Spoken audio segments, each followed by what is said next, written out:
Hello, everyone, and welcome to episode 53 of Body the Cloud9 Fancast. Tonight, we'll be doing something a bit different. We're going to be changing up things a bit. We'll be going super in-depth with our discussion about Cloud9's heart-stopping extravaganza Gauntlet match against CLG. And once we're eventually done with that, we'll go through a quick rundown of Cloud9's other esports results, and we'll also have our lovely co-hosts ask some fun discussion questions. So lots of talking. Yay. As always, I'm your host Havokpus, and I am running on a high that I hope to never come down from. I'm joined by my lovely friends. Please introduce yourselves. Your neighborhood Dr. Manhatten is then joining the Bodied Fancast. Frozencreek. I could go on and on and on with my intro this week. The Spartans are 2-0. The Detroit Lions are 1-0. They're going to win the Super Bowl. I just got a new job, so I'm going to stop, but I could go on forever. And I'm Trey. Great. Good job. And he is Trey. Alright, well, the Gauntlet happened over the weekend, fellas, and it was probably one of the more exciting Gauntlet series that I've watched. Before Cloud9 played, we had actually a pretty good showing from FlyQuest, and I don't know about you guys, but I was really surprised because I thought Fly was just going to get beaten to death by Dignitas, but they 3-0'd them, and they showed a level of play that I think everyone was expecting them to see coming into the summer season, and they finally showed some real spark and some real life. Even when they lost to CLG, they put up some fight, and they actually looked like a pretty decent team. I don't know if you guys were surprised by this, but I certainly am, or was. I think once we saw Dig lose to CLG so heavily, that should have been a sign that we shouldn't have slept on FlyQuest at that point. I think there's something going on inside the Dignitas organization, whether it's the players, the managers of the team, the coaches of the team, or some sort of Discord, but they just look done. They just look like they just didn't give a shit anymore. Yeah, that's actually what I was going to say. I mean, it just looked like they didn't really know how to press their advantages. And not only that, like, I felt like FlyQuest did a good job at doing their homework in a sense where they basically try to be like a downgraded version of 2016 Immortals, where it was just the entire game was like about the top side. But the thing about it is, I think to some degree, Balls is kind of used to getting that much pressure. Even in FlyQuest's triumphant spring season, we saw that, you know, that wasn't a part of the map that they focused on, and if anything, they knew how to press their advantages in other lanes. So, I mean, back into spring when they had Altec, that was like a big part, and, you know, High and Moon knew how to go off. So I feel like they were pressing advantages in areas where they really didn't have any business doing so. Yeah, you could absolutely punish Balls, but I mean, but he knew how to itemize efficiently on a Rumble when you're behind. He actually went for a more teamfight oriented build rather than just full lane. And on top of that, like, Turtle gave us a performance that I hadn't seen out of him since his early days of like spring, and even like his peaks on TSM. I mean, this guy had a style of AD carry that was just insanely refreshing to see, and it's good to see that out of an old mainstay like Wild Turtle. Yeah, I think talking about Balls just a little bit, I think I actually read an article today. I think it was, I can't remember who it was by, but it was kind of evaluating all the teams at the Gauntlet, and it was talking about how Dignitas's strategy was pretty apparent, that they were just putting a lot into the top lane, even if they didn't want to or not want to look like it, especially with Altec and Adrian. They were putting a lot in the top lane, and FlyQuest's counter to this was just completely abandoned top lane, and that's what they have always done with Balls. You just put Balls there and you just go, try your best, dude. We're gonna be over here doing stuff. Don't get killed out there. And it seemed to like be the perfect foil to Dignitas's strategy, because no matter what Someday did, you know, they had like one guy doing well versus like FlyQuest's 4 all performing well, and Dig couldn't handle it, so it just seemed kind of funny. Yeah, I also think Dig's bot lane did awful. They lost lane pretty consistently, and when you got into the mid game and late game team fights, Fly actually just ran over to them. So in that sense, I think, I'm not sure if that's Dig's bot lane having internal struggles or Fly's bot lane just being on point, but that was a big tipping point for that match. Yeah, I think Wild Turtle played Kog'Maw really well. I think that was probably some of the best I've seen from him, at least this split. Because yeah, I know he really struggled during the regular season on FlyQuest.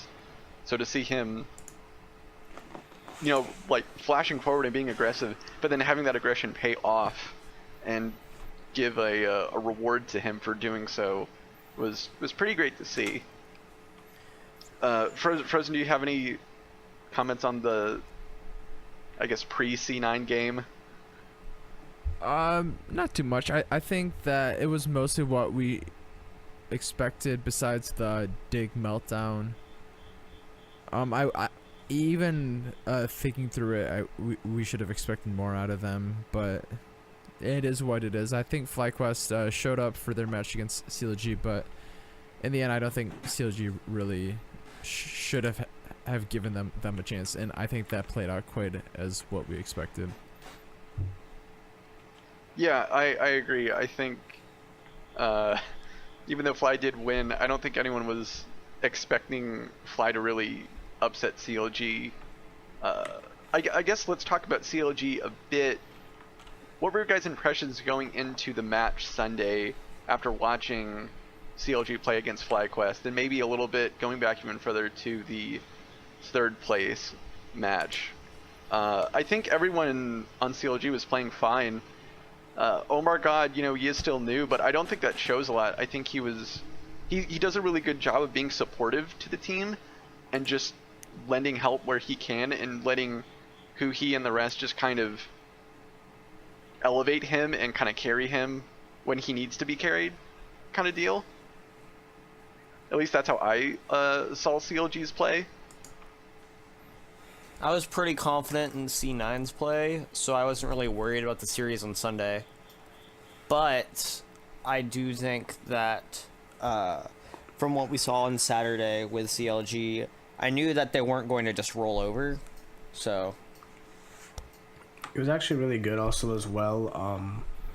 I feel like one thing that CLG, at least so late in the split, and I feel like this is the most realistic scenario in which you could expect out of CLG, and the best thing to do with such a new jungler, considering this guy is going from bottom of the challenger NA scene to now like on a top team like the CLG main team.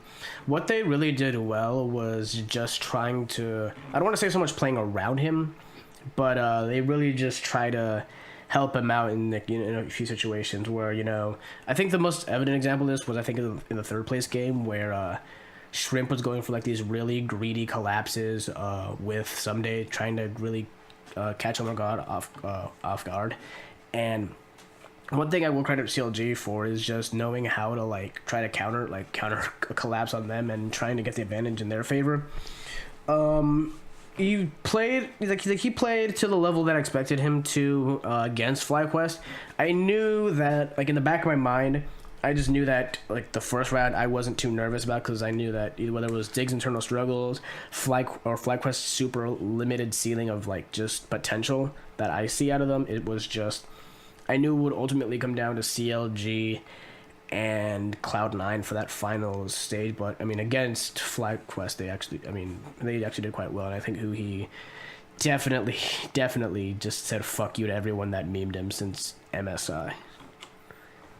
And I think who he deserves a lot of praise now. He has improved dramatically since that, you know, opening split that he played and him going to MSI, where everyone was saying like, oh my god, his Azir is terrible, he cannot play any champion, please get rid of him. Now he's like the sole carry that makes CLG look good, and I think, you know, more power to him, and he definitely needs to get a round of applause. But yeah, I just want to kind of touch on what we thought about CLG a little bit going into Sunday's game. What did everyone think of the game?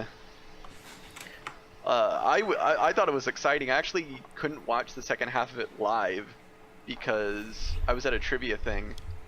But I was still super nervous, and I kept checking like what was going on every like couple seconds. But it was super exciting, and I'm just so glad that we won. Yeah, there was times I was watching it live with my friend. I invited two of my friends over to my place, and we just had like a Gauntlet party. But there was at least 2 or 3 times in like the last couple of games where it was so tense that I even forgot to breathe. And like just watching every single like little choke point that could have easily gone into like a really shitty situation for Cloud9. And not only that, I think this Gauntlet was kind of also a statement for the old guard of NA, just because I feel like this past entire 2017 of NA has just been about, even though the more older teams have, are still in the World Championship next CLG, the whole theme of this entire past 2 splits has just been this new guard coming in. You got these guys like Contracts or Cody's son, like Olay. Like, well, Olay is kind of an old player, but he's relatively new to the scene in NA. I mean, we can go on a few more players like Acadian. We had Mike Young, like Niski. Like, it was a lot of these like newer players coming in, starting to like really give the older guys a run for their money. And I mean, the only old guard that was still left is probably like among the 80 carries was Double Lift. Other than that, like you had these newer guys like Alltech and Cody's son completely dominating. But the fact that Turtle and Sneaky like could completely show that they still have some fuel left in them, and Sneaky, as we all know, was the start of that game 4 because he went fucking off on that Xayah. It was just also refreshing to see out of him as well that he could still carry the team and not just put it all on Jensen. Yeah. Game 3 specifically, I want to really bring up a point about, like, the draft for Game 3, I really disliked.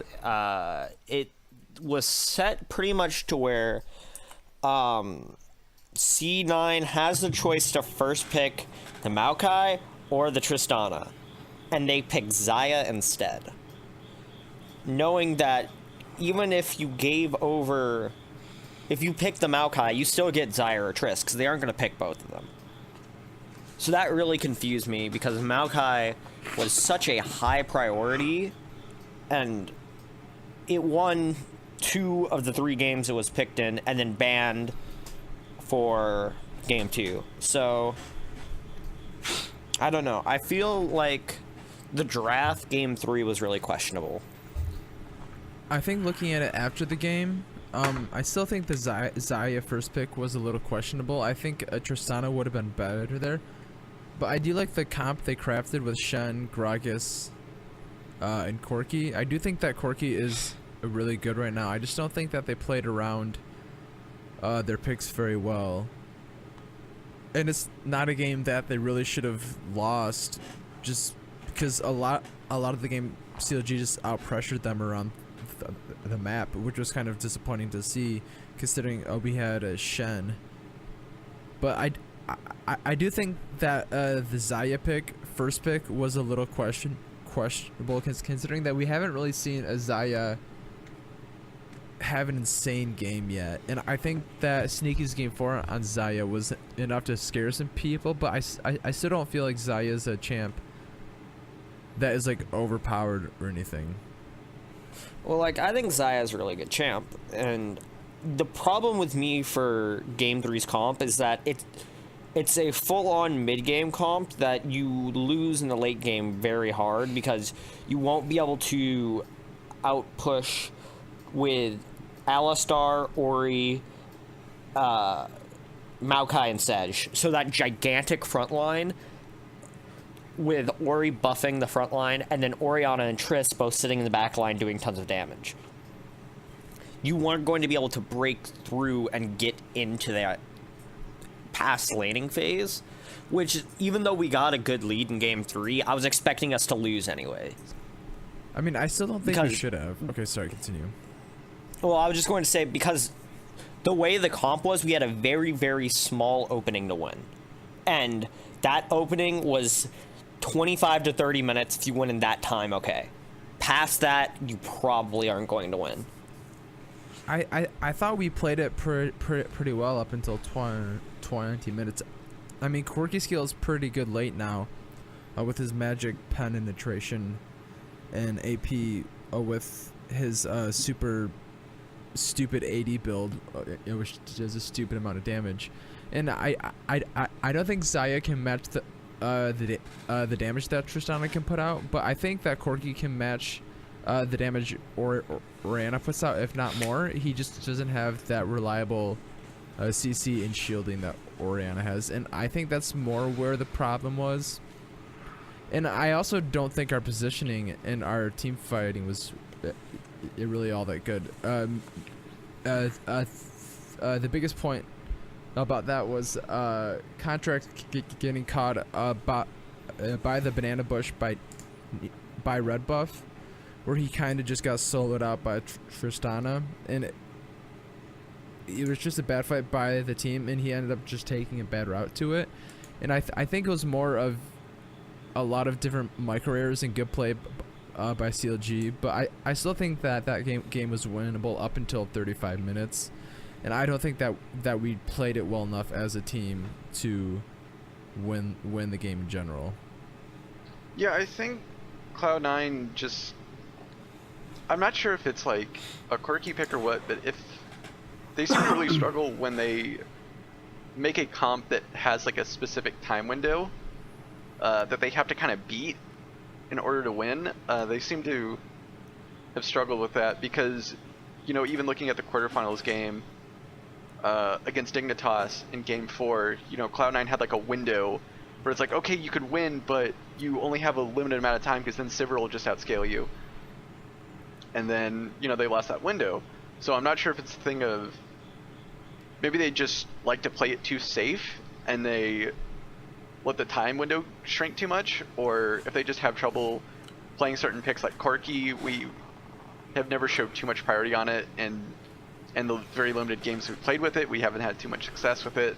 I'm not sure if that's just because it doesn't allow Jensen to be as aggressive as something like a Lucian, or what.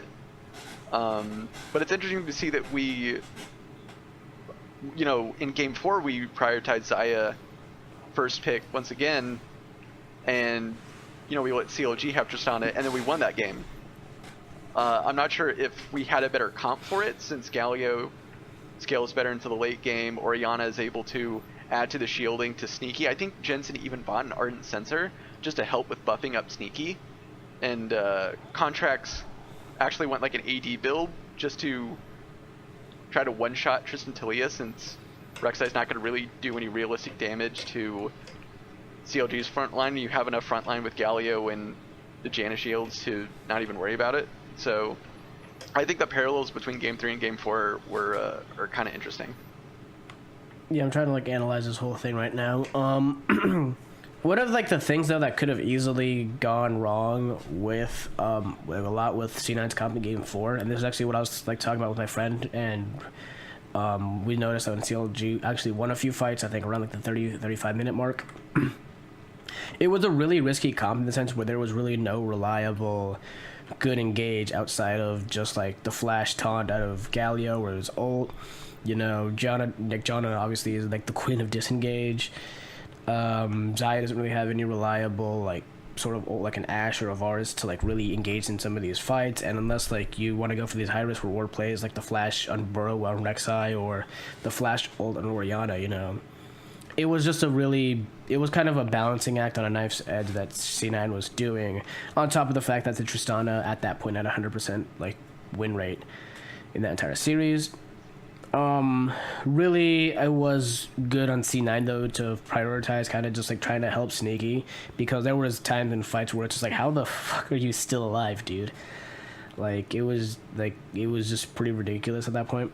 Not to mention, I mean, some of the build, I think some of the Shen like really only provides so much value outside of split pushing, and yeah, you know, you can TP and really extend these fights longer, but if he doesn't really get a good taunt, like it's really not that effective. They did have more reliable engage, you know, Talia being able to just get like these random picks, and there was times where like Jensen did get like picked off, or the damage just completely melted like Rek'Sai.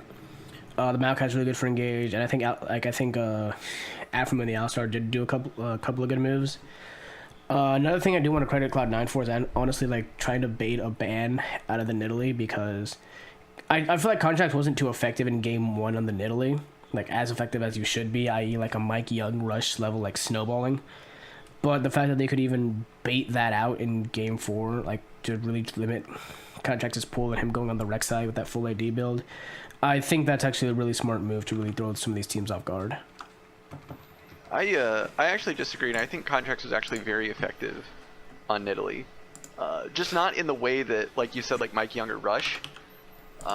He went with a very supportive build. He went Athene's Unholy Grail into Ardent Sensor, so he abandoned trying to just blow people up and try to be this unstoppable carry and, you know, hitting spears and sniping people. He basically was like, okay, forget, you know, sniping people, forget carrying. I just need to make sure that Jensen and Sneaky can stay alive long enough to do what they need to do. So I think that Contracts accepting the role as a supportive jungler, I think really helped, especially with a champion that you can kind of go both ways considering her kit. You know, unlike Ivern, where you have to go full in on the supportive itemization and just be a support, which Contracts has done in the past and has done fairly well, I would say. With Nidalee, you can still be offensive, but at the same time being very supportive for your team. So I think that with his itemization and how he played the game, you know, minus a few mistakes in the early game in CLG's jungle, I think Contracts was actually very effective on the Nidalee for being a more supportive role in something that made it harder for CLG to really do anything. Yeah, I think it's one of his better junglers right now. He didn't really impress me that much on Gragas, which is kind of scary because he's so strong right now. But I guess that's it, something you can give a reason to banning, just because I guess he's not really a flex pick anymore, but he can be seen as a flex pick, and he's so strong with his reliable CC chain and ultimate. But going into Worlds, he might not be quite as priority of a pick just because of the nerfs that have hit him in 7.18.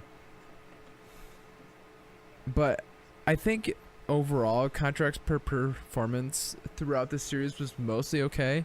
I was just kind of worried watching Game 4 when we had that huge clown fiesta at level 1 between Contracts on Rek'Sai and oh my god, Maokai in our jungle for some...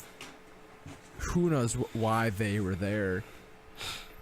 But I thought it was kind of funny. Yeah. I mean, it was funny, but it was like, just why?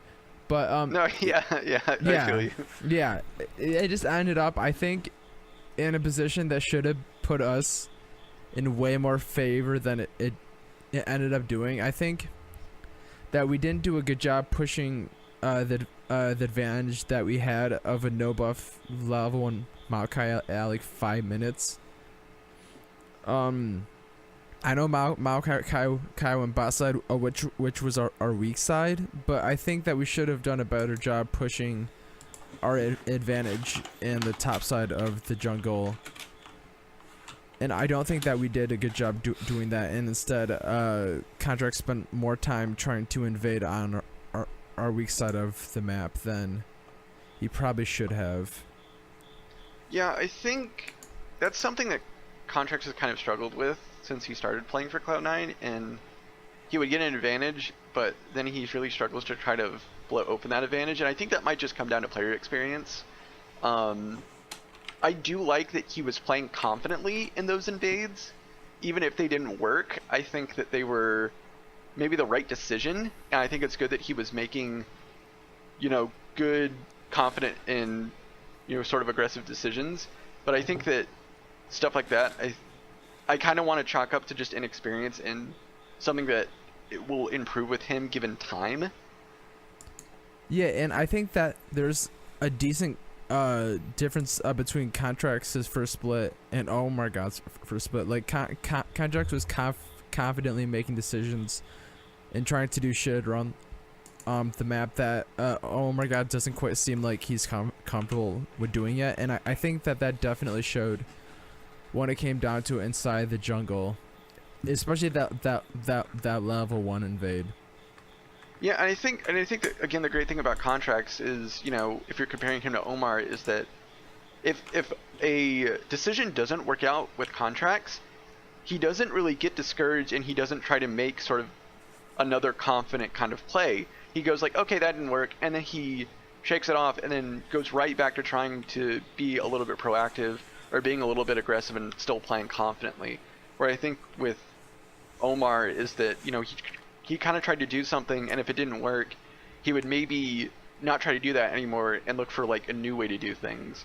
So I think that it's great to see that Contracts has such confidence, and while he's like a fairly young player, so you can really help build off of that to make him a really, really good jungler. And I think he can totally be a really great jungler given time. I think he's really good right now. I don't think he's like season 3, season 4 medios good, but I think that he's proving to be one of the better NA junglers right now, and I think that if you give it a year or two, that he might be the best jungler in NA, assuming we don't import some high class Korean junglers or something. Well, we know how well importing usually goes. Yeah, so. especially in the jungle role, it tends to be very tough. I mean, that's NA's homestead. Alira has been an exception, and he's played like a monster. Yeah, but NA is literally known at this point for their junglers. Like, you got Xsmithy, you got Dardoch, you got Acadian, you got Mike Young, you got Contracts, like... Even in past seasons, I mean, we've had guys like Meteos and, you know, I'm trying to think of like other legacy junglers like Odd One when he was actually half decent. Well, I think my point is just that most I wasn't around teams, for those seasons. Most teams have an NA jungler because the level of North American junglers tend to be good. To kind of round up this discussion, how would everyone kind of grade our performance, and I guess talk about where am I going with this? And talk about the sort of expected results, if you expected Cloud9 to win or not. I guess starting with Dr. Manhatten. Overall satisfied with the results. There's obviously a few things that I did want to that I wish Cloud9 would have cleaned up, and hopefully that they will going into the play-in stage. But overall satisfied. I'm gonna say I'm satisfied, but I think that there's a lot to work on still. And I think going into the future, that if we want to make it out of one of these group of deaths at Worlds, assuming we make it, that we're gonna have to pick up our game a pretty good amount and play to our win conditions a lot better. I'm pretty satisfied. Oh, what do you think, Havokpus? I would say that I'm really satisfied with how they played. I think they played really well, and they really bounced back after the quarterfinals loss. I was blown away at especially how Sneaky played, considering all split everyone has been kind of back and forth on how, you know, he's kind of been playing. So I'm really glad that he was actually the one to kind of step up and do the carrying and be the one that won us the game. Like I said last week, I was really on the fence about if Cloud9 could win or not, just because, you know, historically we've had trouble with CLG, and CLG is a tough team to play against. So I'm just glad we won. Yeah, me too. should we move on to the extra discussion now? Yeah, sure. All right, so this segment is basically where a few of us, if we in the background, we always have these, nice discussion topics, or we come up with topics that we would maybe want to try to touch on, and sometimes it doesn't make it into the show. So right now I just kind of wanted to have a time to everyone can just kind of ask a question that they were curious about, and everyone can just kind of talk about it for a little bit. So who wants to start? Who wants to ask their question? All right, I got one. So this Cloud9's the only team to ever win the NA Gauntlet so far. It's 3 seasons now. Season 5, 6, and 7, I believe. Yep. Okay, That is so accurate. is that good enough for Cloud9, or should we be expecting more out of this team than just qualifying as a 3rd seed from North America? Speaking as just somebody, as a spectator, I mean, as a million different points of view, this shouldn't, like, this is, I think getting to Worlds is obviously, like, by no means no easy feat, and actually, I was just kind of upset about it, like, just like this whole idea of, oh yeah, is our goal really just to make Worlds? Is that really all we're going for? And then I saw a tweet from the top laner from H2K Otawamne, who said, like, right after the Gauntlet in EU where they got 3-0'd, essentially he said that, anytime, like, he's like, because considering H2K never broke 3rd, like, and that's what they got for, like, since their first split in the ULCS back in 2015, but he said that, like, I remember when I first started playing and, we made Worlds for the past 2 years, to me that was good enough if we, we didn't, win. But, this is the first year in 2 years we're not going to go to Worlds, and, I kind of took that for granted, so I was just hopefully this will be a lesson for the future. So I'm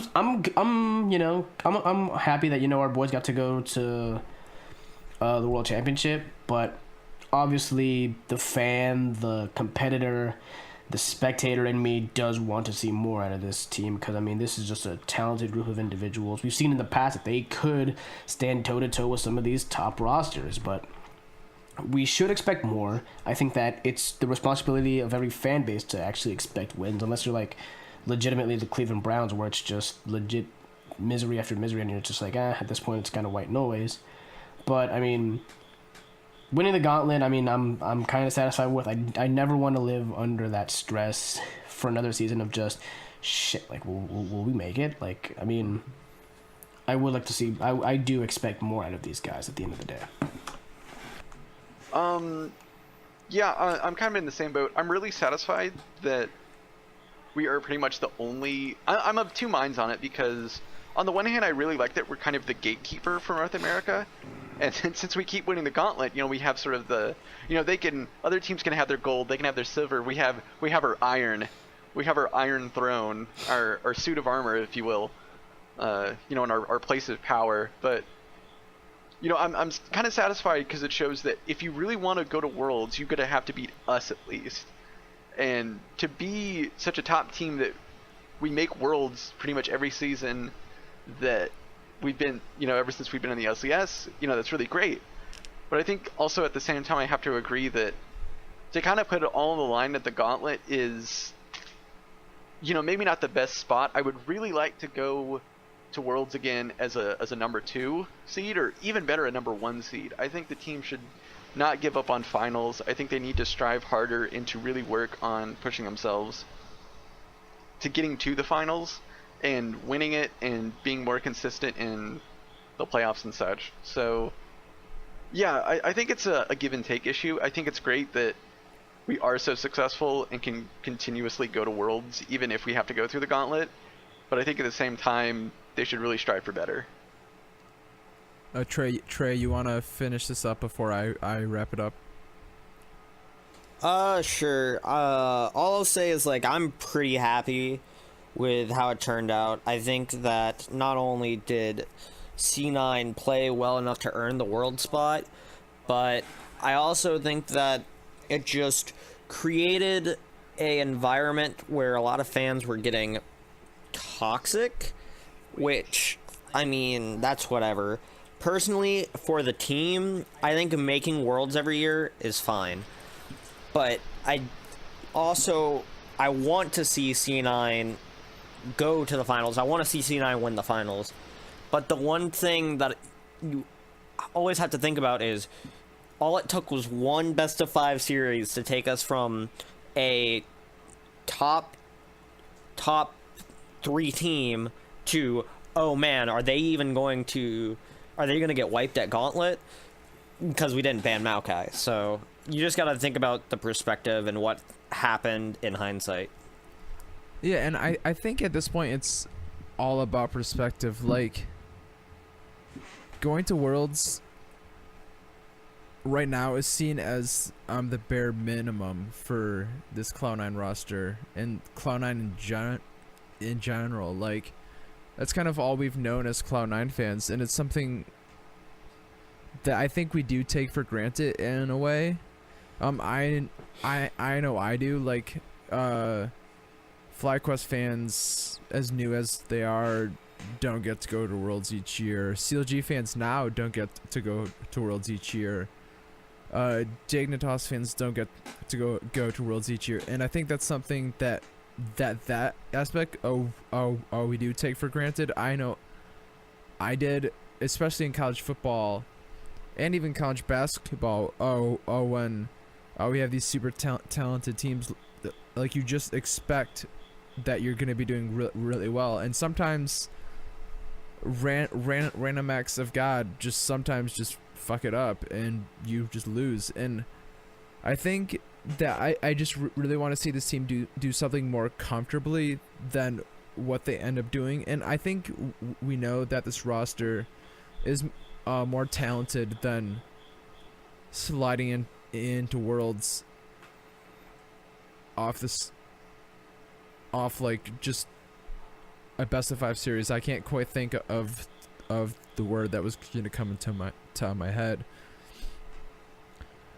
But also at some point it's kind of hard to realize that going to Worlds each year is kind of a blessing, and that's not something that's always going to happen. Once the parity in LCS starts to even out a little bit more, like, Jensen's going to be gone. Not anytime soon, hopefully, but he'll be gone at some point. Sneaky will be gone sooner rather than later. Impact is going to be gone even sooner, most likely. And these are I think you're speculating too much at this point. Well, like, I mean sooner being within like two years. Like, that's not. Impact will likely be gone within 2 years. I can't say for sure that Sneaky will be, or Jensen will be, but there will be a time when LCS is still a thing, that we're going to be a team without Jensen, Sneaky, and Impact, and that Worlds might not be a sure thing then. And I think that we do need to enjoy Worlds now while we're there, but I think that the ultimate goal should be to win an LCS in the short term. Very, very well said. I agree that we have to. Sorry. We do have to savor our major victories as it happens. That does lead me to a good transition point to my question, which is, considering Ray's recent struggles with confidence and motivation, will Ray still have a spot on the team in future seasons? I think it's likely, but I mean, it's like he has to work on just his own personal issues. I mean, worst case scenario for him, I mean, you got academies coming in next year, and this is a place where you can give a kind of, I don't want to say stress-free, but kind of just a less stress environment. And I think that sometimes, like, with these young players, like, sometimes just underperforming can really get to you and really fuck with you to the point where it's like you end up getting like to the point where Ray, especially if you have depression, that makes it even worse. So I definitely think he has a season. I mean, he has a future. Like even at the very least, like on the academy team. Is it like as ideal as you want it to be? No, but I mean, in terms of you wanting an environment to perform at your at your best, maybe improve a bit more in a team environment. I mean, look at what Piglet said when he did TLA after they promoted Fabi back in 2016. I mean, he said like that was some of the happiest he's been in a while, considering it just felt like it was a breath of fresh air. So I think Ray has a future with us. It just really comes down to if he wants it. I disagree for two reasons. There was that Ray tweet that he deleted where he said this is probably going to be my last season, or last season with the team, which makes me think that he has already thought about leaving. And the fact that Ray just has not shown consistency, where C9 is the type of team who will go for the consistent players. So, with that in mind, I don't think Ray has a future with us. I would love for him to have a future with us, but I don't think the team mashed up well enough with Ray to make it happen. Yeah, I think that there are both points behind it. I really, really, really want to see Ray succeed. I think even more than Rush at this point. I'm just a huge Ray fan. He's my favorite player, almost on Cloud9 right now, and I really want to see him succeed just based off of who he is as a person. And I think that it would be a really cool story to see him succeed. And I think that Cloud9 is gonna work in the short term with him to try and get him back up to where he can and should be. But saying that, I think that there is probably a 60 to 80% chance that he's not starting on Cloud9 when Impact leaves, and that we're gonna have to find a new path forward. Yeah, and the reason I asked this question is not to flame Ray. I love Ray. I think he brought a really different direction to our top lane strategy, and he was kind of refreshing to see. But I do think that some of his problems, not even just in the mental aspect of just his champion pool is very limited, so drafting can kind of be difficult, and his macro game isn't as smart as Impact. Being on Impact's level is of course going to be very difficult to reach, but just in the whole macro coordination, he definitely had his struggles, and sometimes the team didn't look as coordinated, and communication seemed a bit off with him. So just in that aspect, I think that Cloud9 really has to work more with him, and I think this split, they really did struggle because they had to split scrim time, and none of them, neither Ray or Impact could really find it a good footing, since half the time the other wasn't playing. So taking all that coupled with Ray is trying to get over depression, and he seems to have maybe lost a little motivation to play competitively. He's not even playing his role in solo queue anymore. He's playing AD carry, which is fine.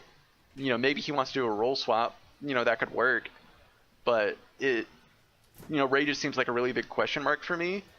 And I think that the team should definitely kind of look at this question mark and evaluate if they can really turn that question mark into an exclamation point. All fair points. All right. Frozen briefly left. So Frozen, you said you wanted to talk a little bit about the Worlds draws. Yeah, I think that at this point the play-in draw is super irrelevant. Our Group B consists of Cloud9, Team 1 Esports out of Brazil, and Dire Wolves out of OPL / mostly Australia. how the play and draw works, correct me if I'm wrong, is there are 4 groups headed by the 3rd seed of the major regions, which includes Team W of China, Cloud9, obviously of NA Fnatic, of EU, and then the Hong Kong team. Hong Kong Attitude from the LMS. Yeah, so there's a double round robin. Each team plays each other twice, and then the leaders of each group face off against a randomly drawn second team in the group, and then the winner of that best of 5 across those 4 matches goes to Worlds. So, and pardon? I was just gonna say the interesting thing to note is all the games happen in a day. Oh, wait. Every group gets a single day to play all their games in their group. So we're gonna be September 24th.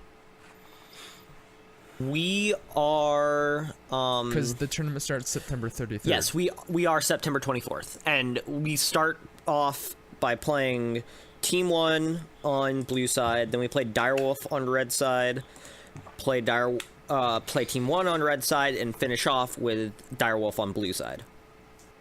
All right, so that is actually a week away. So we won't talk too much about, or over a week away. So we won't talk too much about the matchup specifically. But how do you guys feel just in general about the group so far? How do you feel about the groups? Do you think that we're gonna end up facing not either an LPL team or an EU team come the second set of rounds? Wait, I thought the seeding would be more like something similar to like playoffs, where like if we top the group, and let's say another group tops it, like we wouldn't face it. I mean, that would make sense.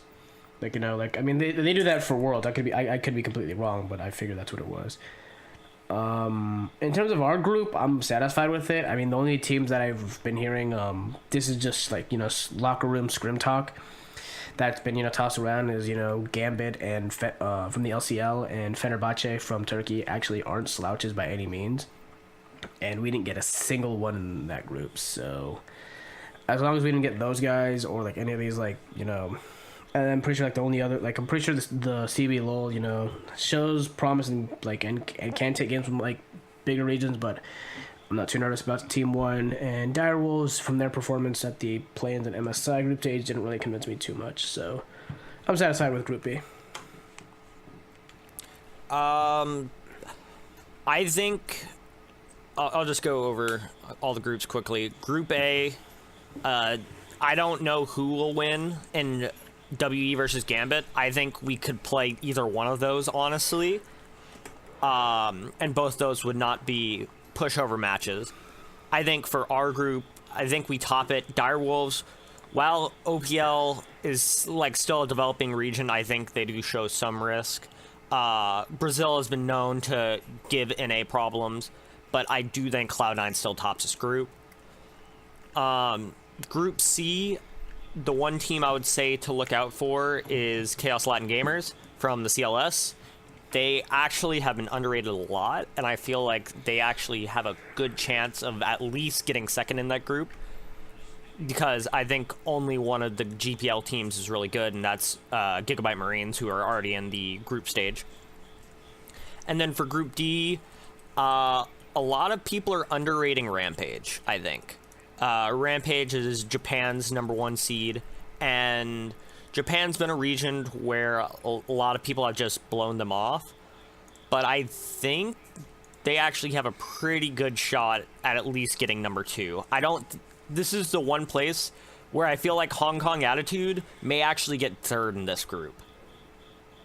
Yeah, I don't think that would be too surprising. I think the only thing that we have to worry about is there is a decent chance that we could draw a team like WE, Gambit, Hong Kong, Fenerbahce, or Rampage in our best of 5 matchup, and I think that would be the worst case scenario. But there's a very real chance that we do draw a decent team, and I say decent, but I do think that as long as we're not playing WE or Fnatic, that it is a matchup that we should win 70% of the time. And a best of 5. I wouldn't even say 70. I would probably say 90. 90. Yeah, and I think a best of 5 would be a better chance for us, but I do think that it's not going to be easy to get into Worlds proper. But it's something that we should do. Yeah. Sorry, I haven't talked a lot, but everyone was just making good points. So I thought I'd let you guys handle it. But yeah, I think the only real trouble is just probably who we get to play for the second round of play-ins, and I think that will definitely determine how easy of a time it is getting in the group stage. But I think Cloud9 has a very, real shot. I would be kind of surprised if they didn't get to at least to the group stage. But that like I said, it does kind of depend on who we play in for the second round, probably. Also, we'll talk more about the Worlds stuff next week. So if you want to hear more in-depth thoughts on that, just wait till next week. We will certainly have more gab for you. But all right, I'm gonna move on really quick. Just I'm gonna read a bunch of other esports stuff, and instead of doing like maybe a moment of the week or anything, you guys can talk about maybe some of the other esports stuff, whatever. So here I go. CSGO participated at DreamHack Montreal. They beat Complexity 16-5 and lost to Immortals 13-16 in the group stage. They beat Luminosity 2-0 to, I believe, advance to the semis, where they sadly got crushed by North. But North is actually like a rising and really good team right now, so losing to them, not the worst thing in the world. And I think going to semis and a tournament like this is pretty optimistic, and I think at least showing that the team is on the right trajectory. Hopefully they can get more practice in. I know that a lot of the analysts have been saying that one of the reasons Cloud9 is having these hiccups is because they just don't get a lot of practice time, but hopefully that'll change. Ally was also at DreamHack Montreal. He finished second in doubles with Larry Lur, losing to Anti and Mistake. In singles, Ally finished fifth, actually being betrayed and losing to his double partner in losers quarters. Excuse me. For Rocket League, we played our first RLCS match against Rogue. We won 3-1 with an exciting overtime goal. It was really great. Overwatch, I actually couldn't watch it because it was at the same time as the Gauntlet match. But we lost 1-3 to Gigante in week 4 of Overwatch contenders. So, not the best of days for Overwatch, but hopefully our scouting ground, so to speak, will at least show who we can pick up. I don't even know. Overwatch is a mess. Moving on to the final story, Vainglory. This is actually my favorite story of the weekend. We participated in the Summer Unified Championship, and Cloud9 was on a tear. They were beating everybody 3-1. The EU team Dynasty Gaming 3-1. Nova Esports and Semis 3-1. Finally, we get to the grand finals to not face DSM because they choked. They played Immortals, and they beat them once again in a 3-1. It was pretty amazing and pretty spectacular. And this is their back-to-back championships. So they're two-time unified champions. NA greater than EU, Cloud9 greater than all in the West. All hail your Vainglory overlords. So that's it for other esports. I mean, I think I could go on a tear about this at this point. I think seeing the Vainglory team win is a really big deal. We didn't get to face TSM in the finals, which I'm not exactly sure if it is good or bad, but it would have been better I think to be a TSM on the way to a championship. But either way, it's a huge deal. I didn't get to watch Overwatch. I didn't get to watch Rocket League. Seeing Ally participate at DreamHack Montreal gives me huge hope that either Ally or Mango is going to be at DreamHack Denver because I'm going to be there, and I just hope to God that some Cloud9